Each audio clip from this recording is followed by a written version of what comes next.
Just performing hand hygiene here. So good morning. We're going to be doing a cardiovascular assessment on you today. Okay. So I'm just going to start with your health history here. Have you had any chest pain recently? No.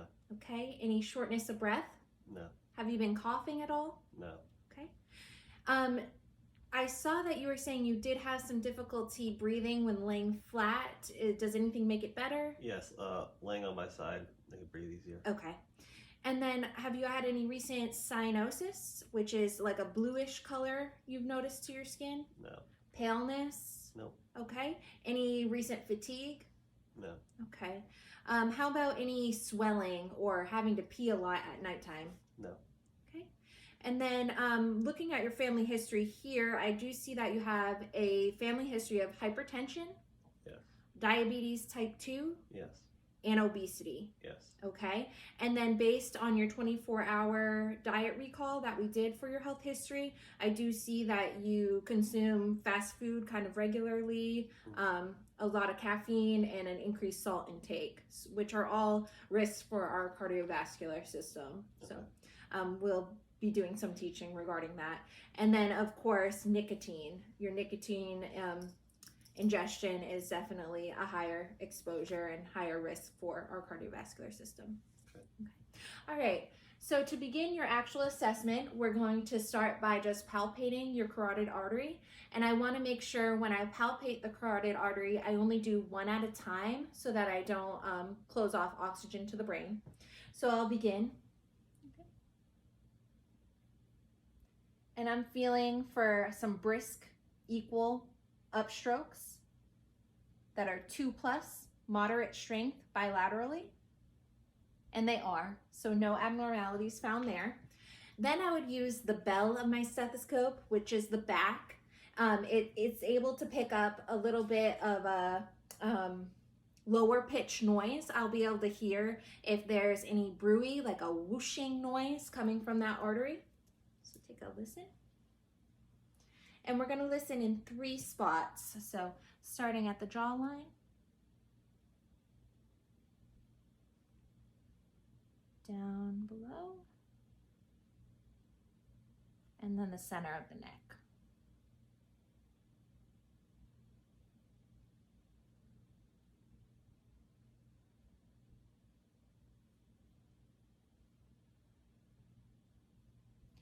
And I'm hearing a nice brisk pulse, no extra whooshing or noises there. Next, I'll begin my inspection of the jugular venous pulse. I'll be using a direct light source and having my patient turn his head away from me and taking a look for that pulsation by flashing it. And I can see it there, nice brisk pulse. As I lift his head up, this pulse should disappear. So I'm gonna lift you up. And it disappears right about here, which would be about a 45-degree angle. So, all right. Now I would move on to our precordium and look for our apical pulse. So when looking at him, I'm not seeing an apical pulse on him. I could have him lay onto his left side and see if I see it that way. But there is no heave, no lift, and no visible pulsations from where I am here. And that's actually a normal finding. So then I would try to palpate the apical pulse, and I would be looking in the 5th intercostal space on the left midclavicular line, right about here.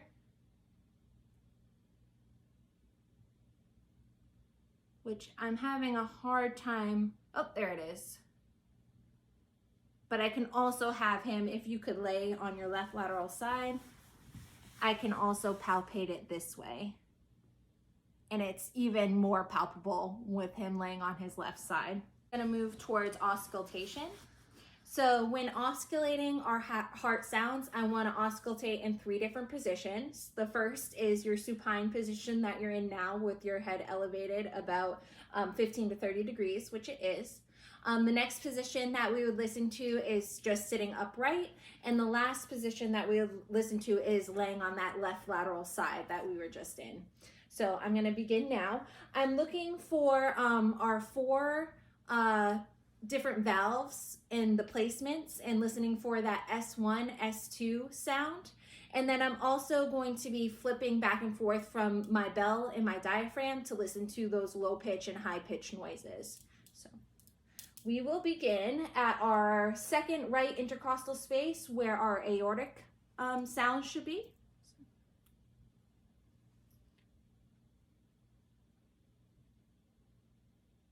And there is a brisk S1, S2, no extra sounds. I can flip to my bell in here if there's anything whooshing or any gallop, an S3 or an S4. And there is not.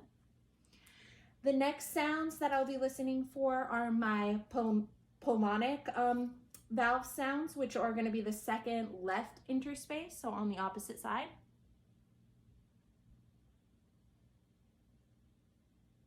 A nice brisk S1, S2.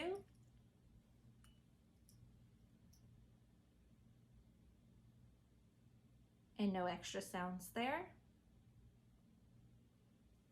I can always listen to Herb's Point, which is where we're going to hear our heart sounds the loudest.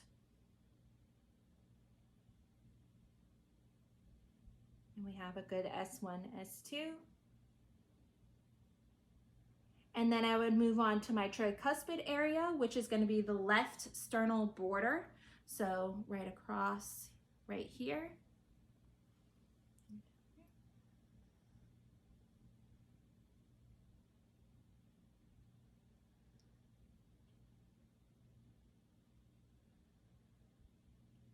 Good S1, S2.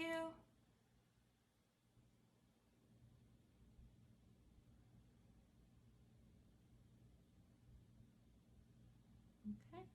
And then my last valve sound is going to be my mitral valve, which is going to be in the fifth intercostal space on our left midclavicular line. So right across here. And this is actually where I'm able to hear our heart sounds almost the best.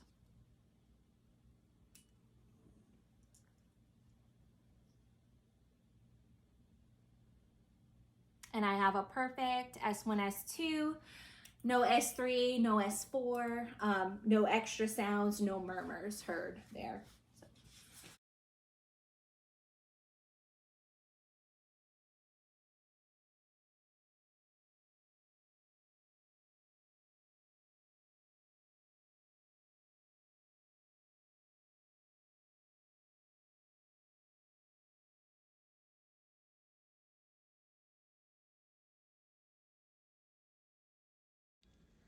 While I'm auscultating, I'm also listening to the rate and rhythm.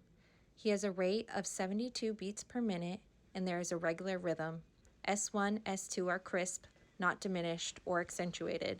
No S3, no S4, no extra sounds, no murmurs.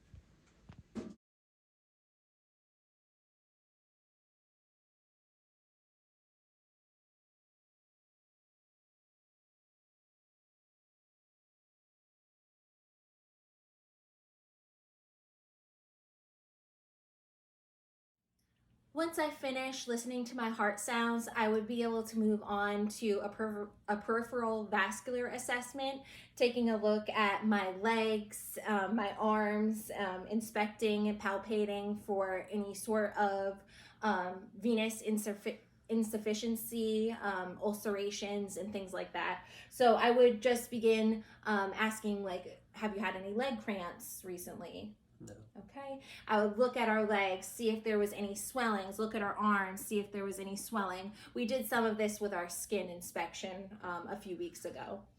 I'm seeing that we're a nice like pink color. I could check capillary refill like we did for our skin assessment, where we push down the bed of the nail and wait till it turns white, release it, and watch it become a nice pink color again. And we're looking for that brisk capillary refill, 2 seconds about for him, which is normal. We want it less than 3 seconds.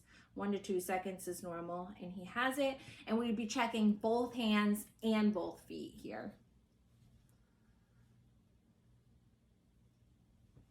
And then both feet. Nice brisk capillary refill. And while I was checking that, also I was checking for warmth. We have a nice warm, even tone to all of our hands and feet, and no insufficiencies that I'm noticing. So that's good. And then we could just go through and check all of our pulses. So I could go from my brachial pulses above the bends of our arms, checking both sides, making sure they're equal bilaterally, to our radial pulses on our wrists. And they're all like a nice +2 brisk. I'm checking for any bounding pulses or any weak pulses or any pulses that are different from one side to the other. The popliteal pulse would be behind the knee here.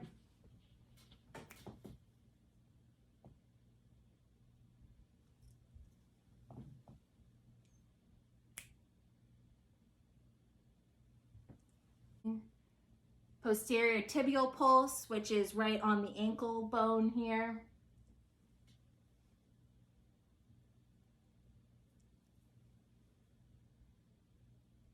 Then the dorsal pedis pulse, which is on the top of the foot that I was checking. So.